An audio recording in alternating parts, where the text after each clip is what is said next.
You see, my evolution has brought me to the point of understanding that each human being on our planet must take total responsibility for his own inner development, for his own inner development.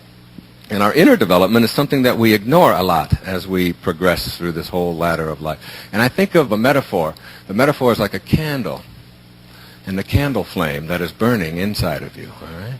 Now this candle flame, if you take a candle and walk out of here this evening and you see raindrops falling, it'll blow out your candle, and the wind will blow out your candle. There's all kinds of things that are going to happen outside of you that you have absolutely no control over to blow out your candles. Your candles are getting blown out all the time. We have an inner candle flame that must never flicker, though the worst goes before us.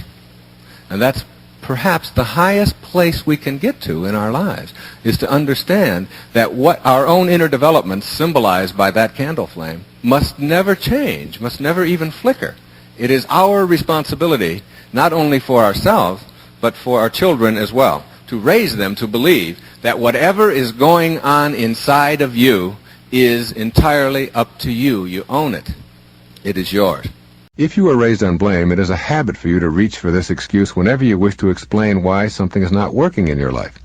You can, for instance, blame lack of prosperity on a lot of externals: your culture, the stock market, politicians, your parents, lady luck, the greed of others. You can blame illness on heredity and the flu season and bad luck or the environment. Your sour relationships can be blamed on your partners, their inability to love you, your upbringing, or your parents. Your personality can be blamed on your parents, or your genes, or your childhood, or your siblings, or your birth order. And your physical appearance can be the fault of genetics, the food manufacturers, advertisers, or the polluted environment. This is potentially an endless list. The alternative to blame is self-responsibility, becoming an inner-directed person. You may not have been taught to consider taking responsibility for the events of your life. But if you are unwilling to discontinue the blame game, you will be unable to initiate your sacred quest. When you are inclined to think that someone else is responsible for your circumstances, take an instant to say a prayer of thanks for the lesson. The lesson is to become aware that you are the one who is experiencing the feeling. You can do this the instant that you recognize yourself playing the blame game. Feel thankful toward those you've let anger you. Give inner thanks for the reminder that the feeling you are experiencing is inside you, not outside you. Say to yourself, I do not want to be right. I want to know the truth. I want my higher self to rule.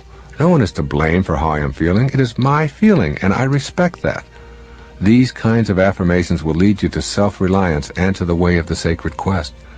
Your spiritual soul will then become the guiding light for the remainder of your time in the now here. I'm going to give you another truth. Everything that is happening to you, whoever you are listening right at this moment, everything that's happening to you in your life, you have a voice in. You are creating. If you're not getting along with somebody on the job, if you're having difficulty in your relationships and feeling victimized, if your children don't respect you, look at yourself first and say, what is it about me? And what can I change in order to help myself not feel victimized? Not how can I get them to change? How can I make the world different? It's one of the fundamental problems, is that people want the world to be different than it is. The world is perfect. There's no anxiety in it. There's no depression in it. There's no stress in it. Contrary to anything you've heard, the world is not a stressful place. It's a perfect place. You are a part of that world. You are part of the universe. Your perfection is also in your own creation. You're not a mistake. None of it is. There's only anxious thinking. There's only stressful thinking. There's only angry thoughts. There's no anger in the world. When you stop having that and replace that with this serenity I'm talking about, with this peace inside of yourself, you don't even know how to be victimized anymore. It's not like you learn all these strategies. You become healing instead of becoming poisoned. You are effective rather than trying to get there. You live it. You see, when you get enough inner grace, or inner peace, or serenity, whatever you want to call it, and you feel really positive about yourself, it's almost impossible for you to be controlled and manipulated by anybody else. When you squeeze an orange, what comes out of an orange is what's inside. When you squeeze a person, and put pressure on a person of any kind, and anger and hatred and stress and tension and depression come out, it isn't because of who is doing the squeezing or when they do it or how they choose to do it. It's because that's what's inside. And if you don't have it inside, it can never come out, no matter who you're living with.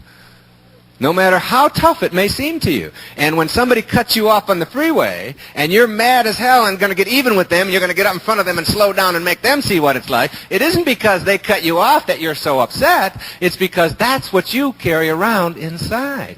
And I refuse to be victimized by my need to be right through using anger and being upset and so on. When you are able to visualize yourself doing something, you start acting on that visualization or that image. You're able to make things happen when you're looking for solutions that you can never make happen when you're more preoccupied with being a victim.